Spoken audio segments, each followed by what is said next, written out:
Hi there. Thank you very much for playing the Beginner's Guide. My name is Davey Reedon. I wrote The Stanley Parable, and while that game tells a pretty absurd story, today I'm going to tell you about a series of events that happened between 2008 and 2011. We're going to look at the games made by a friend of mine named Coda. Now, these games mean a lot to me. I met Coda in early 2009 at a time when I was really struggling with some personal stuff, and his work pointed me in a very powerful direction. I found it to be a good reference point for the kinds of creative works that I wanted to make. So just to start you off, this is, I think, the first game he ever made. It's a level for Counter-Strike. You can walk around here, by the way. And mostly it's just Coda learning the basics of building a 3D environment. But what I like is that even though he starts from the simple aesthetic of a desert town, he then scatters these colorful abstract blobs and impossible floating crates around the level. And of course, it destroys the illusion that this actually is a desert town, and instead this level becomes a kind of calling card from its creator. It's like a reminder that this video game was constructed by a real person. And it kind of makes you wonder, what was going through his head as he was building this? This is what I like about all of Coda's games. I mean, not that they're all fascinating as games, but that they are all going to give us access to their creator. I want us to see past the games themselves. I want to get to know who this human being really is. And that's exactly what we're going to do here. So, it's 2008, Coda starts making these games, and he never releases any of them. He doesn't put them onto the internet, he just makes them and then immediately abandons them, and they sit on his computer forever. And I think he really understood this image of himself as a recluse. At one point, he jokingly renamed his computer's recycling bin to Important Games Folder. So, this was just how he worked. He tended to crank them out one after the other without even really pausing to try to understand what he had just made, until suddenly one day, he just stopped. In 2011, that was it. He made his last game, and then he hasn't made another one since. And that's why I've taken this opportunity to gather all of his work together, is because I find his games powerful and interesting, and I'd like this collection to reach him, to maybe encourage him to start creating again. And if the people like you who play this also happen to find his work interesting, then I'm sure it'll just send that much stronger of a message of encouragement to Coda. So thanks for joining me on this. If you have a particular interpretation that I haven't mentioned here, or if you just need to get in touch, you can email me at daveyWreden@gmail.com. Okay, that's about it for introduction. Let's take a look at Coda's first proper game. As each game is loading, I'll show you the date that it was completed. This first one was made in November 2008.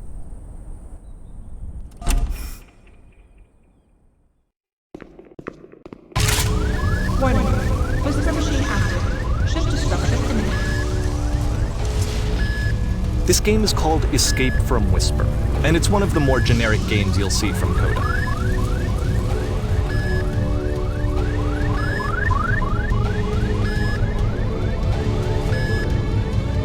Security hold breached. Hostile alien life forms inbound. It kinda looks like this game was abandoned mid-development. For instance, you have this gun, which you'd think would indicate that there are supposed to be monsters or enemies somewhere, but then clearly there are no enemies anywhere. You can't even reload the gun when you run out of bullets. But ultimately we don't really know. Maybe Coda thought that actually it was complete the way that it is. And I think that we should talk about his games for what they are, rather than for what they're not. Enemy force neutralized. Begin ship evacuation.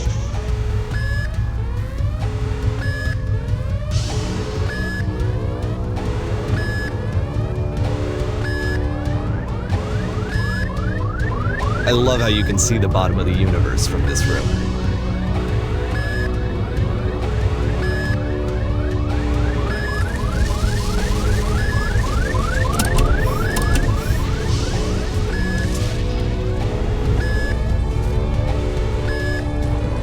Apparently this space station has a labyrinth on it. Sure, I don't know. There's really no reason for it that I've ever been able to discern, so in the interest of time, I'm just gonna skip you on past it.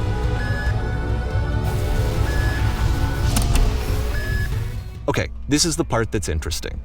The game has this narrative about the whisper machine and how it has to be turned off, and then you get to the engine room. Hey, you there, in the engine room. You could save us all. That beam is powering the whisper machine. We could disrupt it by introducing a great enough heat signature. If your body could stop the beam. It's so much to ask, but for all of our lives, would you do it? Could you give yourself?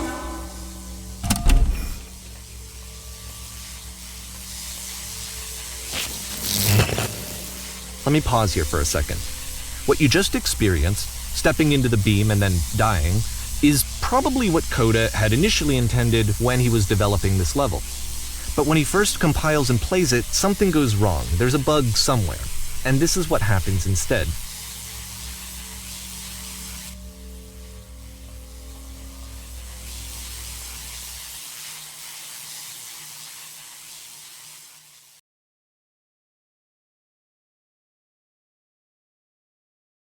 The beam causes you to start floating.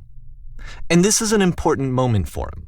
Because yes, this is technically a glitch, but Coda identifies something human about it, like how small it makes you feel in the face of this larger chaotic system. Or this floating could be the afterlife, a peaceful place, juxtaposed against all of the hysteria that you've just had to traverse.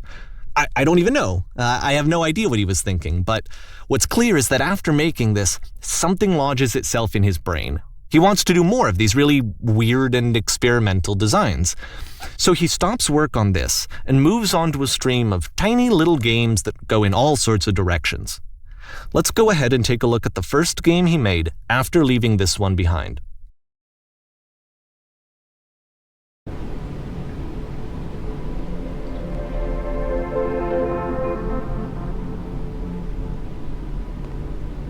Yep, in this game you can only walk backwards.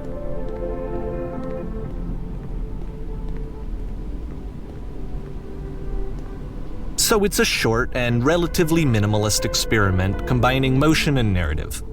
It is less advanced than the previous game, but actually it seems to be more focused, more complete. Coda's trying to give it a unique voice rather than simply basing it on a pre-existing trope.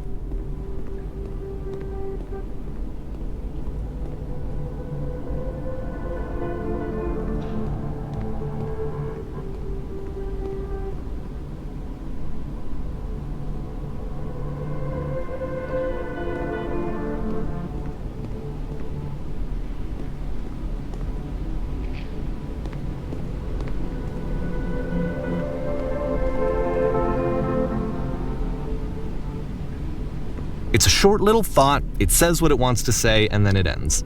Didn't need anything more than that. Which to me is why it works, because it gets out quick. Okay, next one.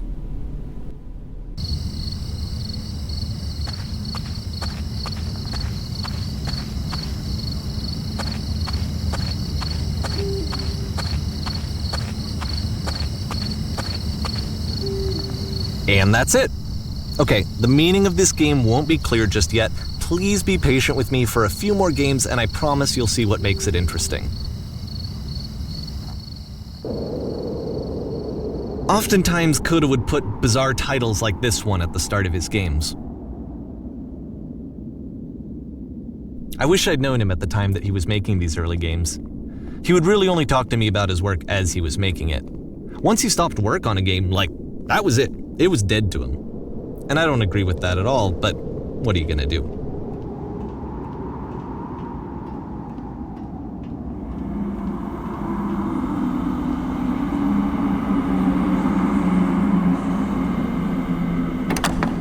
Once you've been slowed to an absolute crawl, the door at the top of the stairs opens. So why, if Coda's not showing these games to anyone, why bother opening the door at all? Well, to show you, I'm modifying the game here so that when you press enter, it'll bring you back up to full speed so you can enter the door for yourself.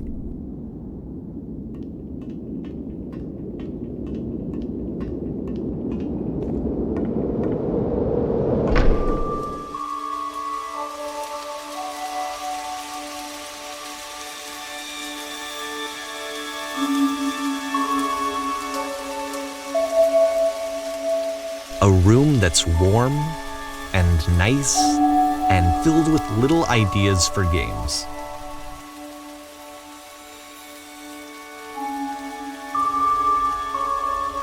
Coda would often tell me that he didn't mind if people thought of him as cold or distant. He said that he knew that he was actually a vibrant and compassionate person, but that it takes time to really see that. It can be a very slow climb to get there.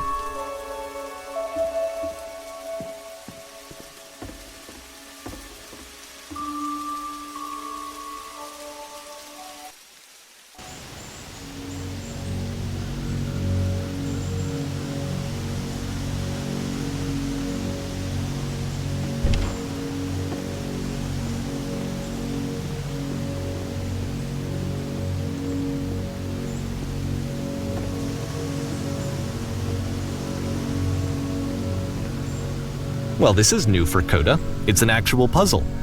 Go ahead and see if you can solve it.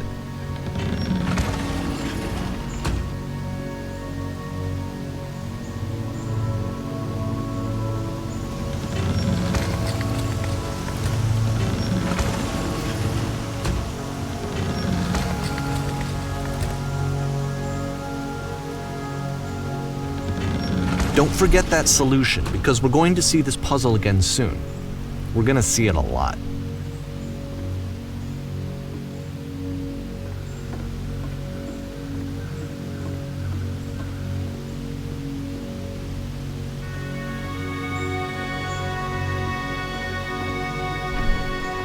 So that seems to be it, right? You walk down a corridor, you solve the puzzle, you get to the end. Simple enough. All right, now I'm going to modify the game again so that when you press enter, it'll remove all of the walls from this room.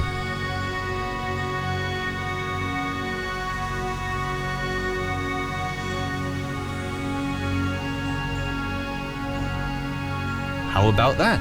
There was more to it than we had any way of knowing. I actually find it funny that this game comes after the Stairs game, since they essentially convey the opposite idea. So, in the Stairs game, a dull exterior concealed a rich interior. And then, in this level, a dull interior hides this fantastic outer world.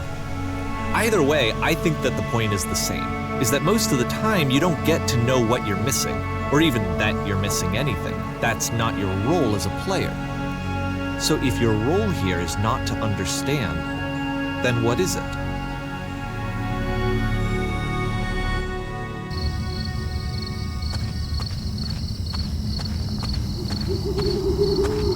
Aha! So this, combined with the entering game from earlier, tells us that Coda believes his games are connected somehow. It could even be that the Stairs game and the puzzle game are literally connected in between this and the entering game. There's a bigger picture that all of his games are meant to play a role in, some larger meaning that we won't be able to grasp until we've seen all of them. And once we have, we can step back and start to understand what exactly that bigger picture is.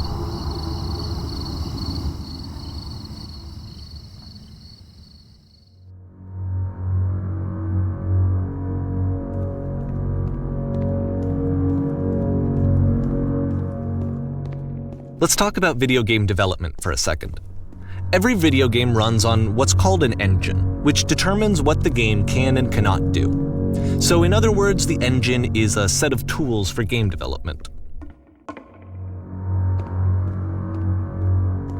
To make all of these games, Coda is using an engine called Source. Like all engines, Source has certain things that it does well, and it has certain things that it does poorly. One of the things that it does very well is boxy linear corridors. That's why so many of Coda's games are set in these large, flat, empty rooms, is just because he's working with what the engine does well. The tools available to the creator shape what kinds of creative work they're going to end up making. You might consider paying attention to the architecture in Coda's games to notice how they seem to stem from an engine that's very good at producing linear, boxy corridors.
prison. Funny enough, in Coda's original design, the doors stayed shut for a full hour before letting you go. If you don't mind, I think we're gonna skip that. This is something that he and I used to argue about a lot. You know, whether a game ought to actually be playable, whether it means anything if no one can get through it. And I would always defend that, all this work goes into the game, why not make it playable and accessible? And so we just got into heated arguments over it, and there was one time that after one of these conversations, he went home, and a day or two later, he sent me a zip file entitled Playable Games that was full of hundreds of individual games, each of which was just an empty box that you walked around in and nothing else. Believe me, I played every single one of those just to find out if there was like a gag hidden somewhere. There wasn't.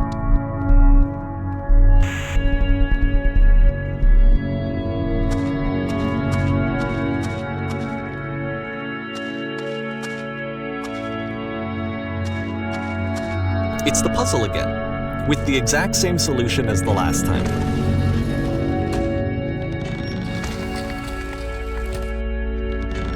There's still no clear indication of what makes this puzzle so special that Coda is going to return to it over and over. But I promise I'll share with you my interpretation very shortly.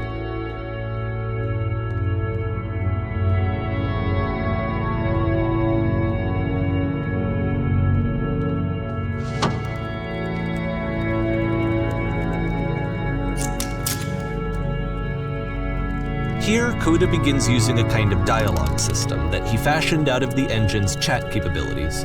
Use the 1, 2, 3 buttons on your keyboard to respond.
And so we make one last descent down to the final floor of the level.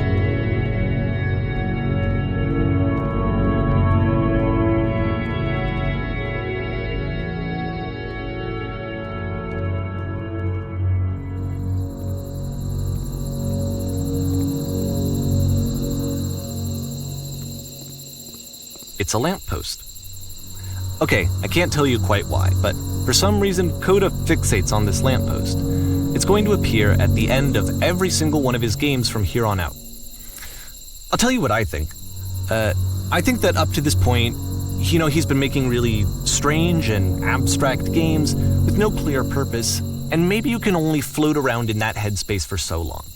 Because now he wants something to hold on to. He wants a reference point. He wants the work to be leading to something. He wants a destination, which is what this lamppost is. It's a destination. We're going to see it in the work as well. His games are just going to become a lot more cohesive, a lot more fully developed, with more of a clear idea behind them. And as we go, that idea will get clearer and clearer and clearer.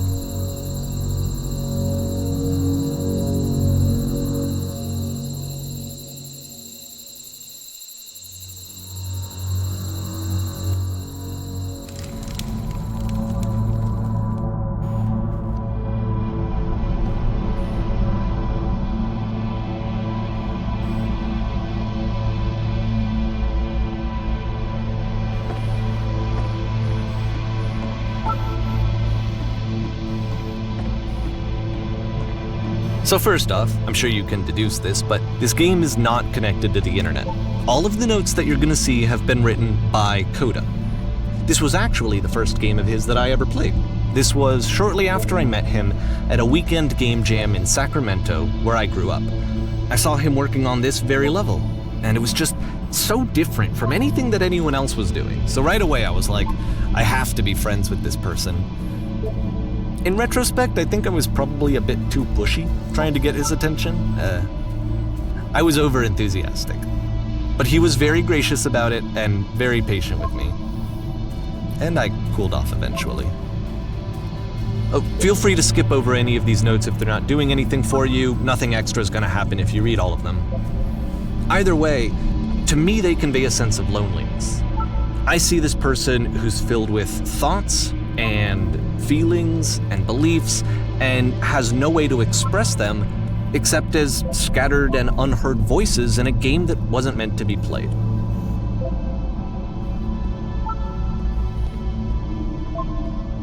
But it's ironic, isn't it, that in playing this game and seeing how alone Coda often felt, that we get to know him better and actually kind of connect with him. And I have to be honest with you, this idea is really seductive to me, that I could just play someone's game and see the voices in their head and get to know them better and have to do less of the messy in-person socializing. I could just get to know you through your work.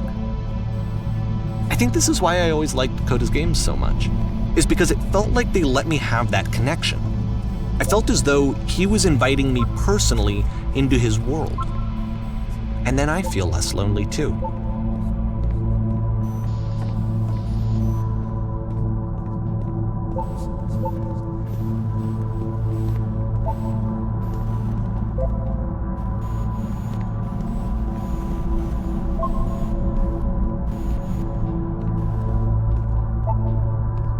At the end of this level, we're going to see the puzzle again. And here, I'll tell you what I think the puzzle means. Each of these games represents an idea that was on Coda's mind at the time that he was making it. And the puzzle is a way of closing the door on a previous chapter of his life before moving on to the next one. In each of his games, after exploring a theme that, he might find difficult, Coda can then place this puzzle that he knows has a reliable solution, he understands exactly how it works, and so it gives him a simple mechanism for moving on.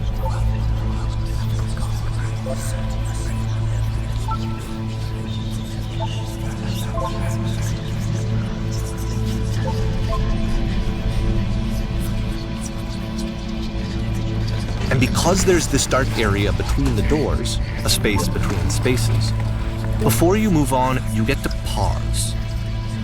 Just for a moment, a few seconds to reflect on and let go of the events that led you here. To step back and connect the pieces together. To grasp at that elusive bigger picture.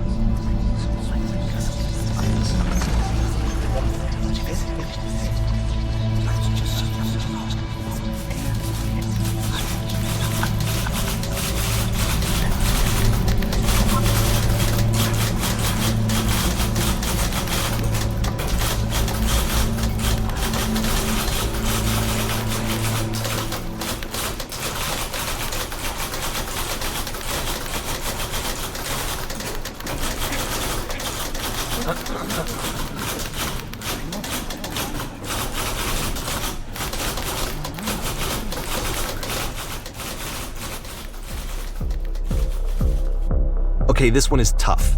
It's gonna kind of just spin its own wheels for a few minutes. Hang with it.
This is it, the whole game, and there's nothing that's particularly interesting about it. You just walk to the end of a hallway. Except, for some reason, Coda gets really fixated on this prison that has all of this modern furniture. And I don't know why, but he decides he needs to revisit this prison. He's gonna start over, use the same assets, turn it into something else. Okay, cool, here's version 2.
There's a bit more to this one, but still it's not really communicating anything. It's kind of just weird for weirdness' sake.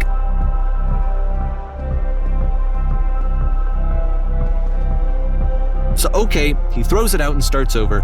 This time he comes at the prison idea from a different direction.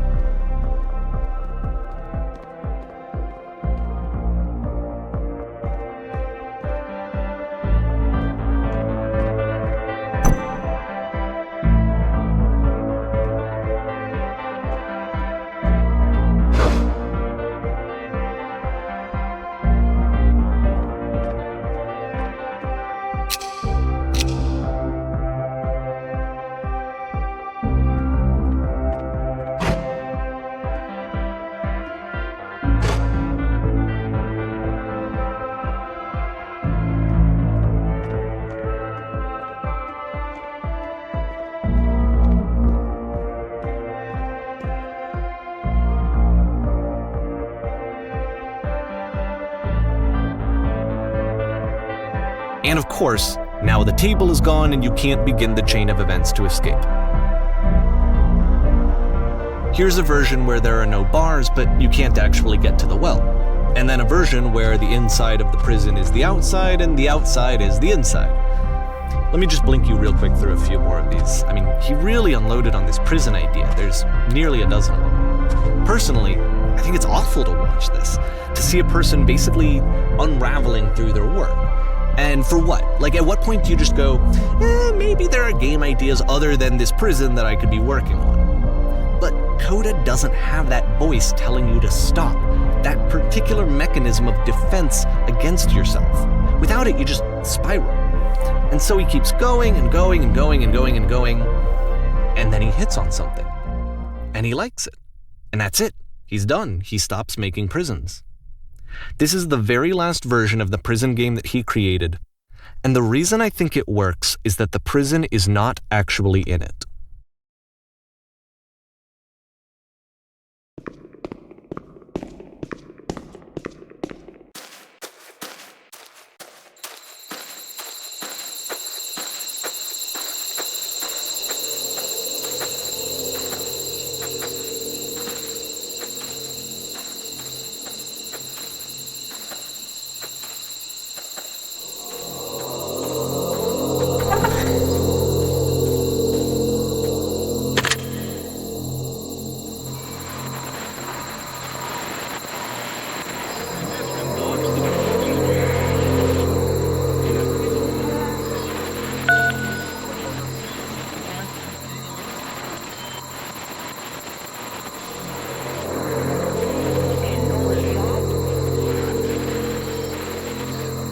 It's a conversation.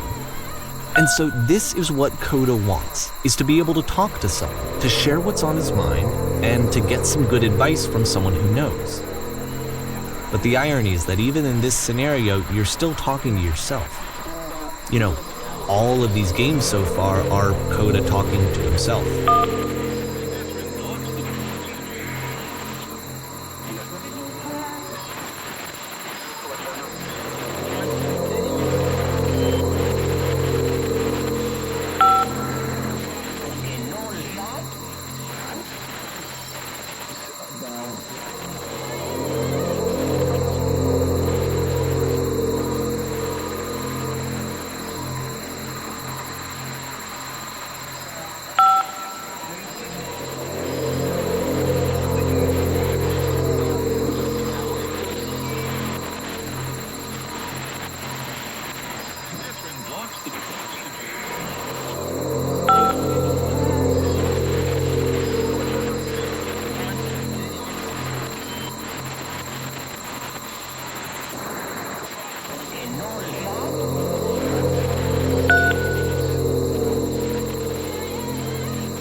I can see why he considers this a fitting conclusion to the prison games.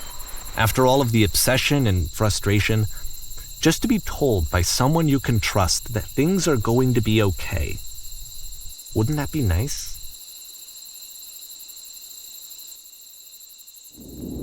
So what would it look like if Coda wanted to make a game about talking to someone other than himself?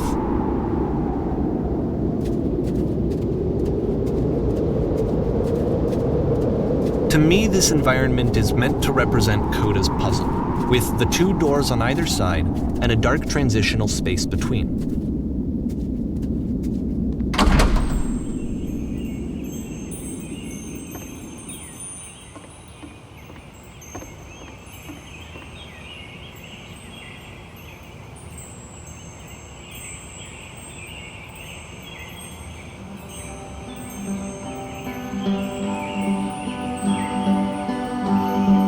You'll notice that the quality of the art is a step up from previous games, including this new and improved chat system, which he started using from this point on. From here on out, he begins putting much more effort into the visual polish of his work, and this particular game took 2 months to create as a result.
After the intense set of prison games, this house cleaning level almost feels like cleansing.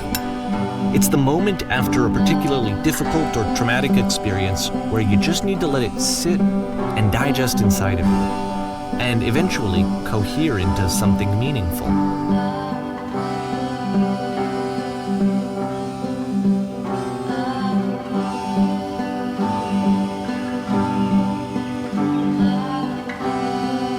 I know that Coda really liked this game.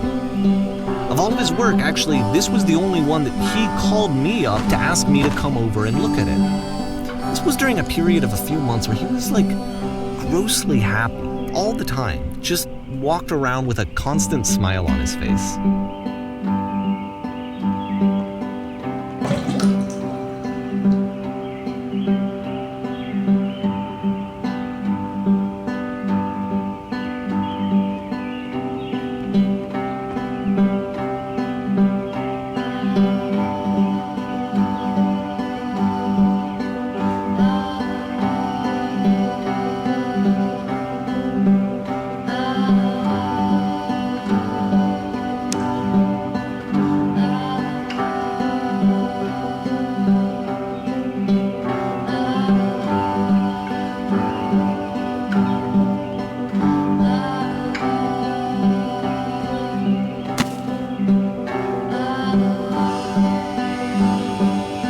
I'm glad he made this. I'm glad he found some peace.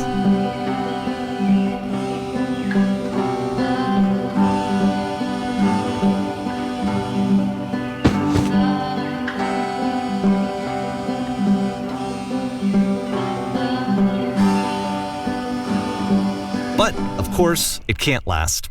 The music stops, your companion is gone, it's time to leave. The door at the top of the hill is now open as well.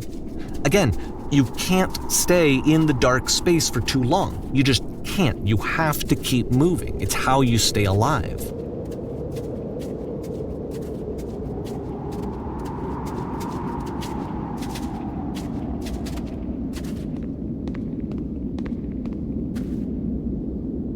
Which is the whole point of the puzzle doors, right? That sooner or later you have to pick up and move. I really thought that was the point of it.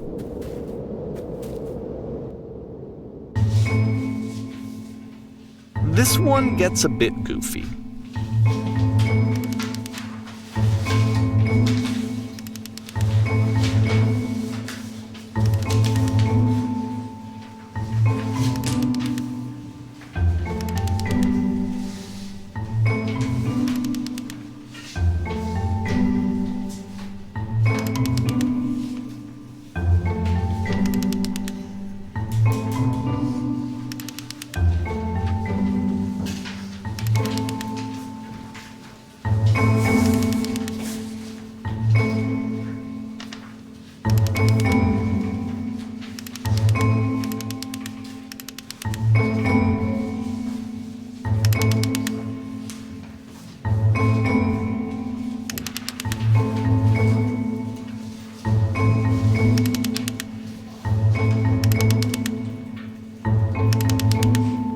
About halfway through the game, the perspective shifts.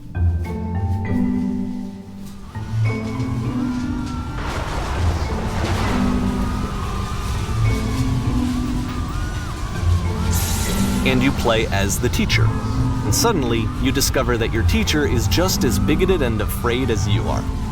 Oh, and also you can move around the classroom now.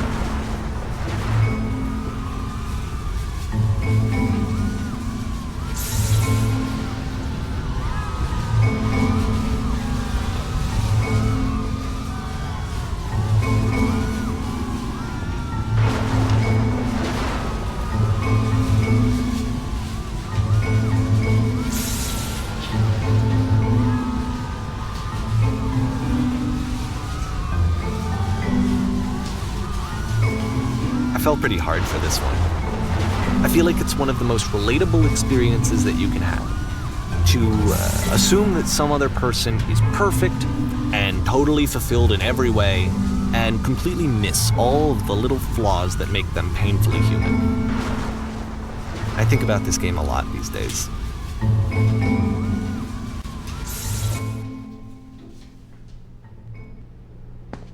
This one took a lot longer than all the others for Coda to make. It was 4 months between this and the last one. That's twice as long as it took him to make any other game before this, and it's not like it's particularly complex, so I remember I found that a little strange at the time.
The game ends with this eerie premonition of what's going to happen next in Coda's life.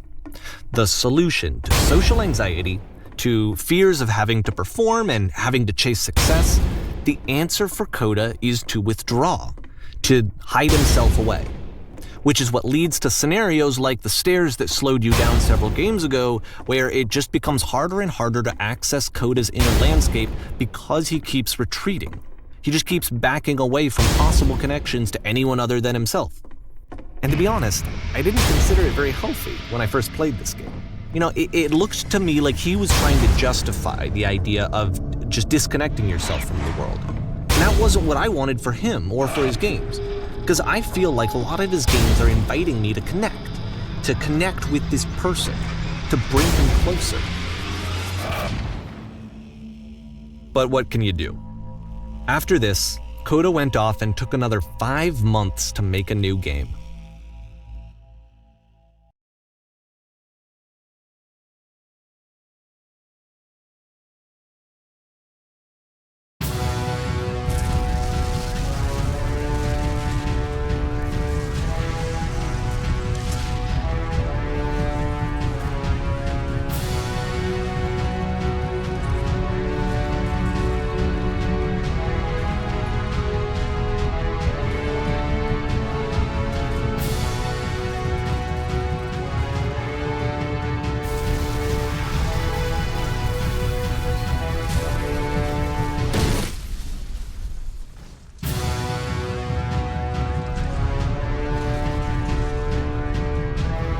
You should probably open your eyes if you haven't already. It's pretty much impossible to solve otherwise.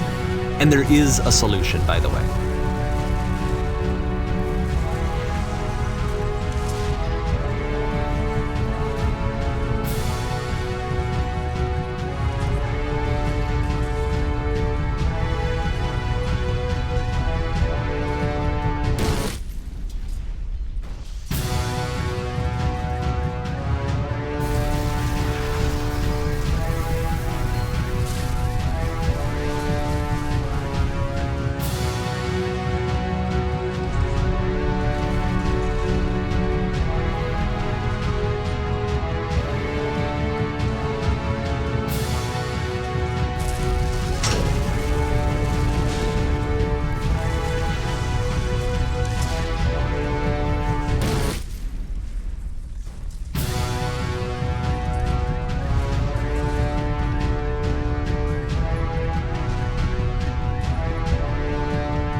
Alright, let me explain how you're supposed to do this. On either side of the room are elevators, which go up to an upper level. You have to go up, walk over to the person who's standing there, and then select dialogue option number 2.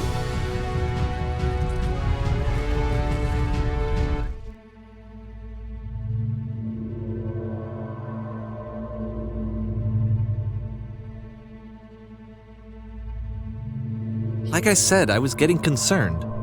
First off, he's never been this explicit in his work about exactly what he's thinking. So where's that coming from? But then even weirder, his work has potentially stopped being an outlet for him. Not like he's having trouble iterating on ideas, but he literally just can't think of new ideas anymore. And in person, he was being a lot more distant than usual. Like, you know how sometimes a person will just deflect anything that you say in order to keep themselves disconnected all the time? It was that kind of thing.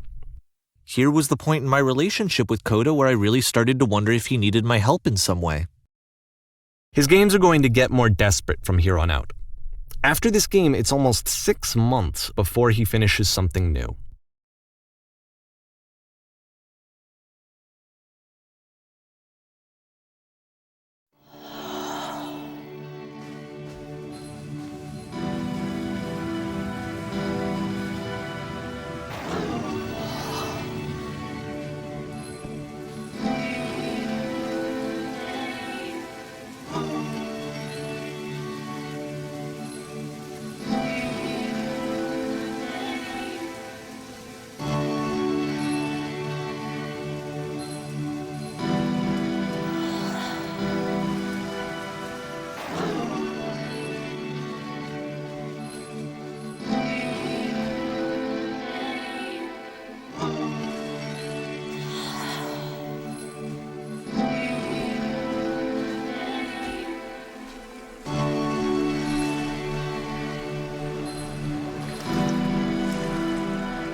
If the last game featured Coda talking explicitly about his creative frustrations, this one turns it up to 11.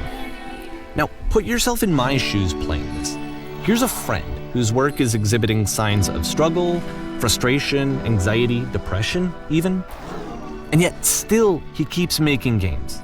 He keeps throwing himself into the grinder even when he clearly doesn't have the energy for it anymore. Why? What is it for? Because from my perspective at the time and just what I knew of him, this was a result of how isolated he was.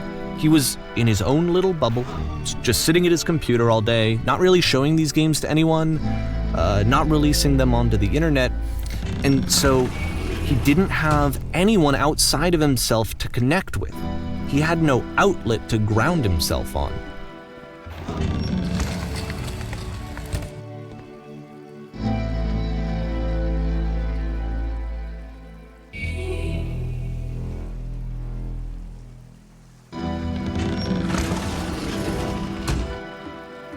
You can't talk yourself out of loneliness.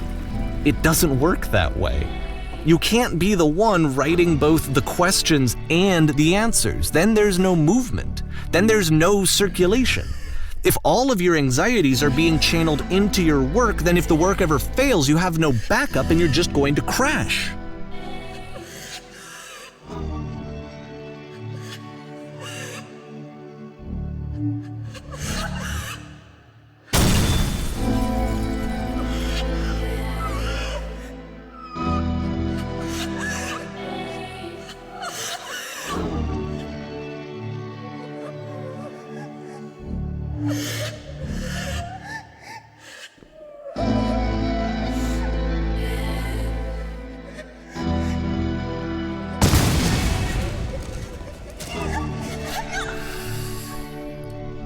Seeing this game at the time that he made it, it looked really unhealthy to me. I was watching him do this to himself, and I hated it. I hated seeing him so trapped. It's like, video games are not worth this amount of suffering. This is someone I really cared about, and I used to get so much joy out of seeing him create. For him to suddenly become angry and frustrated like this was the worst thing for me. I don't know. This is what I felt at the time. I don't know how else to explain it. I wanted it to stop more than anything. I had never felt so rotten. I needed more than I had ever needed anything for this to stop. But it didn't stop. After finishing this one, Coda takes another 7 months and comes up with a new game.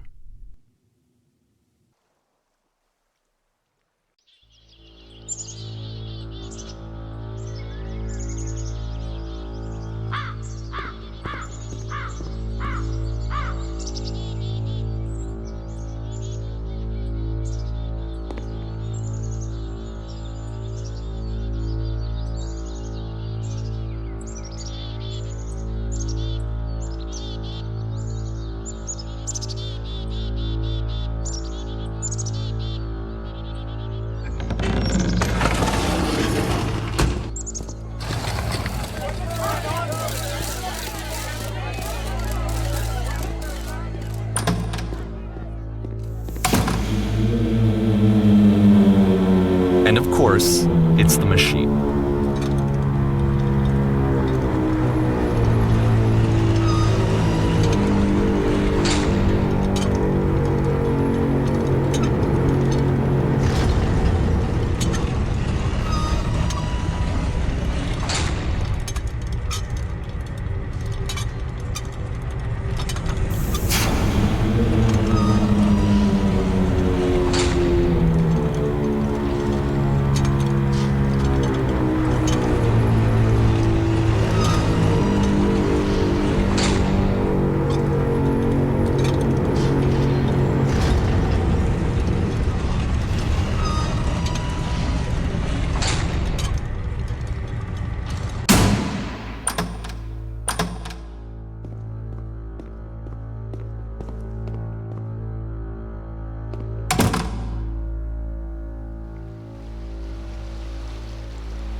So now the work is becoming self-destructive.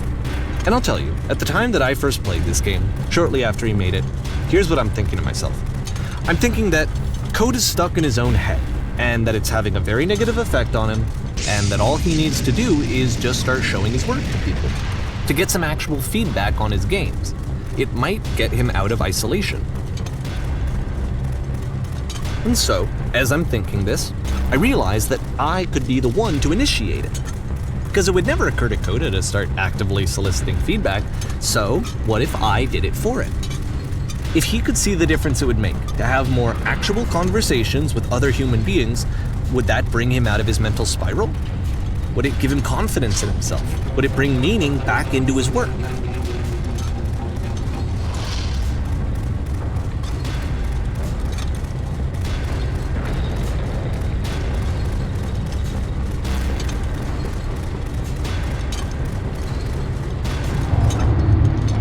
So I started showing Coda's work to people. I took this one, and the islands which you just played, the theater, the notes, the house cleaning game, and some of the prison escape games. I brought them to people that I knew and trusted. I asked their opinions. And the great part is that they really loved his games. You know, the point of it all was just to give him some external reference point, but they genuinely loved his work.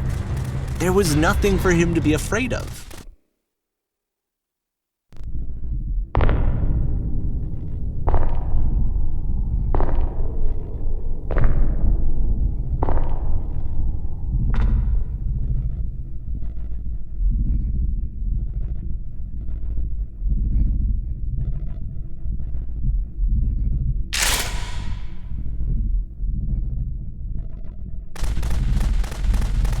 Can you see why I felt like this was the right thing to do? Because it's the thing that I always feel like I need, to be told that my work is good, that I am good. When someone really connects with a thing that I've made, when they see themselves purely in my work, there's nothing that feels better. And I got to give that very same feeling to my friend. I did something, I really felt like I'd done something good, like I was a good person. I felt like there was a friend who was in trouble and was unhappy and maybe didn't like themselves, and I could fix it. If I could give him this gift, maybe I could fix the problem. When they told me how much they enjoyed his games, it was the best feeling. It was the absolute best feeling. It made me feel so happy, so beautifully, beautifully happy.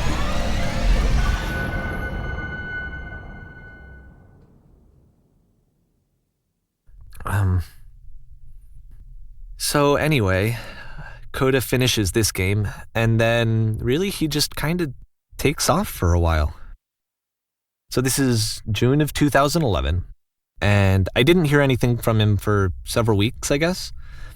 And so out of nowhere, one day I get an email, and it's got a private link to a new game of Coda's.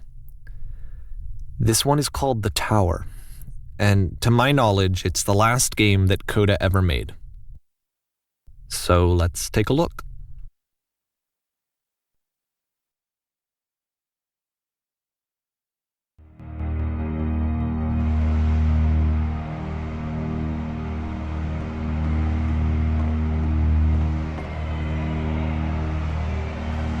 And this is where I have trouble saying anything meaningful about Coda's work. Because more than anything else, The Tower just feels distant. It feels like it's trying to distance itself from the world. It's a very cold game.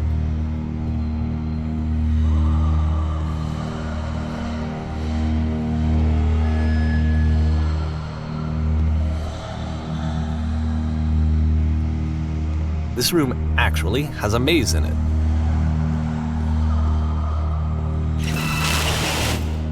Except that all the walls of the maze are invisible.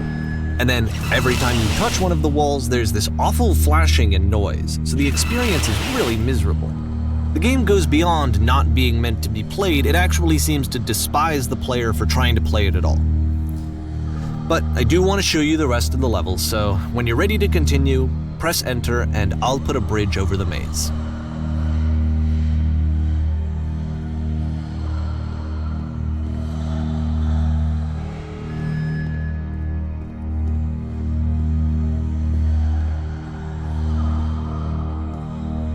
And to be fair, it's not like this is the first game that's needed some modification to be playable. Like the house cleaning game. You know, that one used to actually loop the cleaning chores and you just cleaned a house forever. I had to cut it off so that you could exit the house and the game would actually end. But that game had an idea that it was actually trying to communicate. What's the deeper idea behind the invisible maze? The only way past this challenge is to randomly guess the 6-digit code. Like the invisible maze, it's frustrating to me, because it's the opposite of everything else that Coda has made. It doesn't encourage thought or engagement. It doesn't ask anything of me, except a lot of my time. If I could have reached him during this time, then maybe I could have asked him, but I couldn't. I still don't really understand why this is here. I'll put the code on the ground for you here, though, so that we can move on.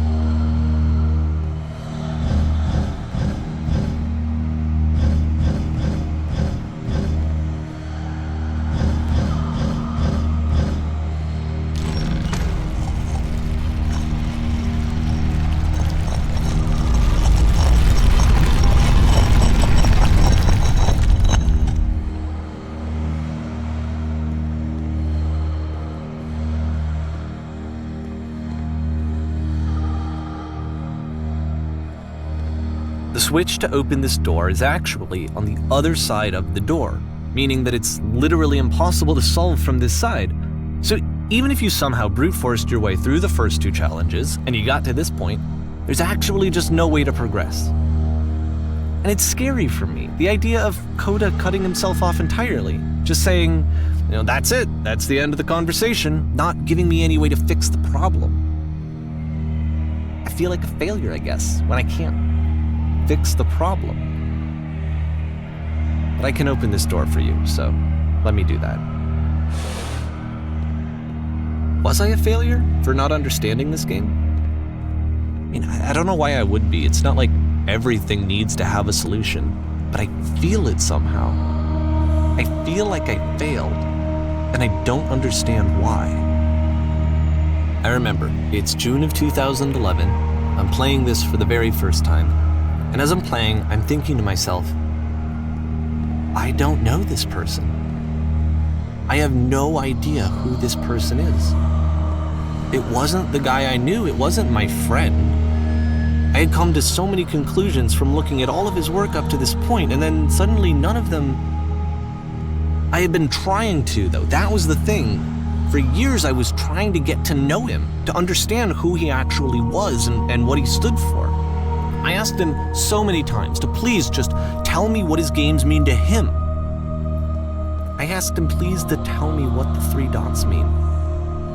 And he wouldn't.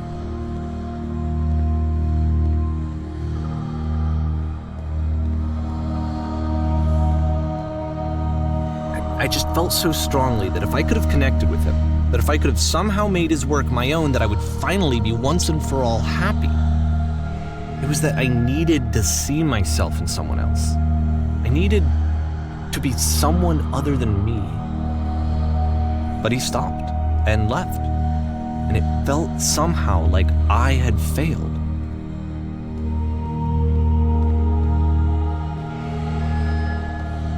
Where did I screw up?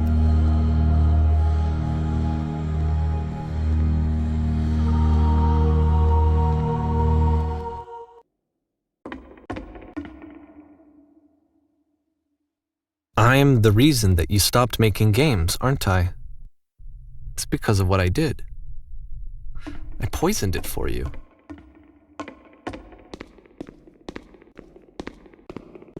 I don't think I ever told you this, but when I took your work and I was showing it to people, it actually felt... it felt as though I were responsible for something important and valuable.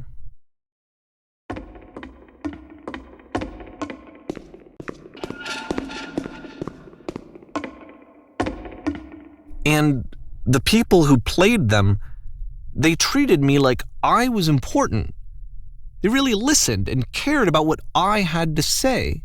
Even though I was showing your work, I felt good about myself. Finally, for a moment, while I had that, I liked myself.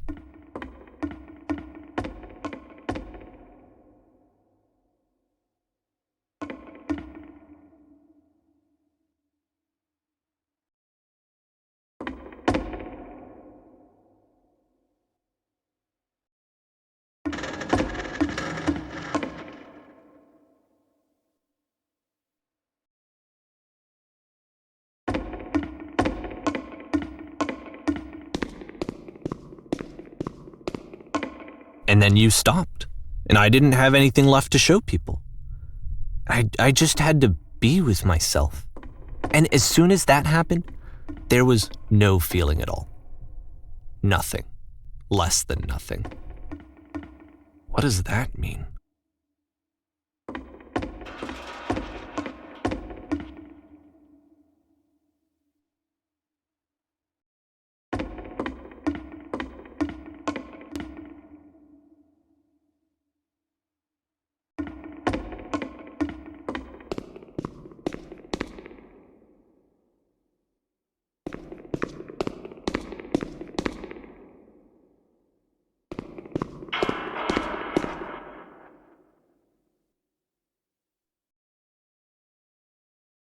I'm afraid that I did something really stupid because I don't like myself.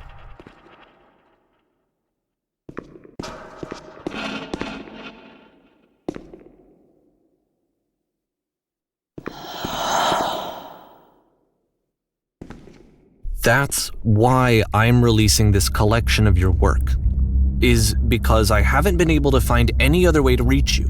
I've tried everything. And so a part of me has hope that if I put this compilation out into the world, and if I put my name on it, that maybe enough people will play it so that it'll find its way to you, so that I can tell you that I'm sorry. I know I screwed up. If I apologize to you truly and deeply, will you start making games again? Please, I need to feel okay with myself again. And I always felt okay as long as I had your work to see myself in. I mean, is something wrong with me? Because I know that I did an awful thing, and I'm doing it again right now. Like, I'm showing people your work, but I can't stop myself from doing it. That's how badly I need to feel something again, like I'm an addict. There has to be something wrong with me. Can I apologize? What if I tell you I was wrong? Will that work? Will that fix it? I don't know. I don't think it will, but there's nothing else that I can do. Just tell me what you want. I'm sorry. I'm sorry. Please, start making games again. Please help me. Please give me some of whatever it is that makes you complete. I want whatever that wholeness is that you just summoned out of nothing and you put into your work. You were complete in some way that I never was. And I want to know how to be a good person. I want to know how not to hate myself. Please. I'm fading, and all I want is to know that I'm going to be okay.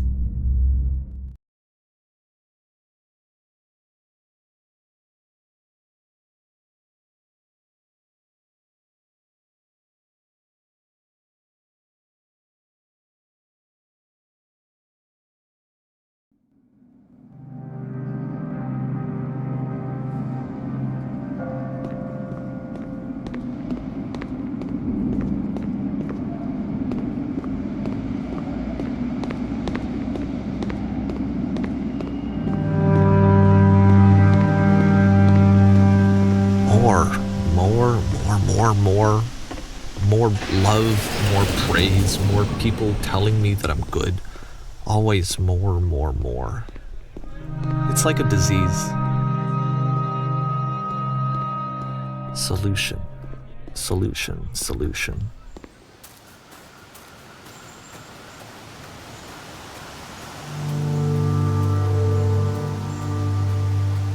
I guess if someone had told me ahead of time that he just really enjoyed making prison games, maybe I wouldn't have thought he was so desperate. I wouldn't have told so many people that he was depressed. Maybe he just likes making prisons.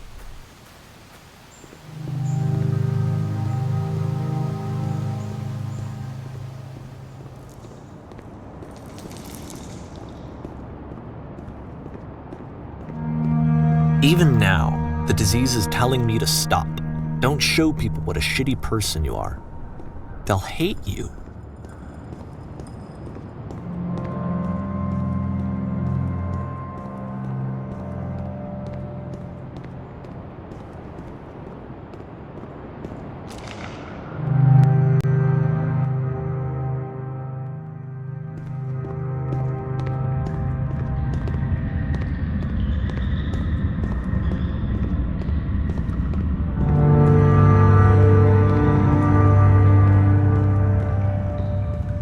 If I knew that my life depended on finding something to be driven by other than validation, what would that even be? It's strange, but the thought of not being driven by external validation is unthinkable. Like, I actually cannot conceive of what that would be like.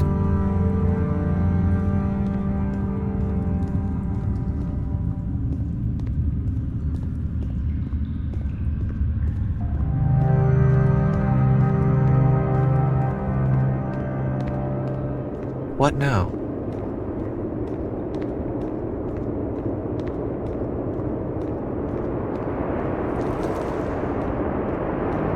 I think I need to go. And I'm sorry, because I know that I said that I would be here and I would walk you through this, but I'm starting to feel like I have a lot of work to do. I have a lot that I need to make up for. And so I'm just gonna... Okay.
time.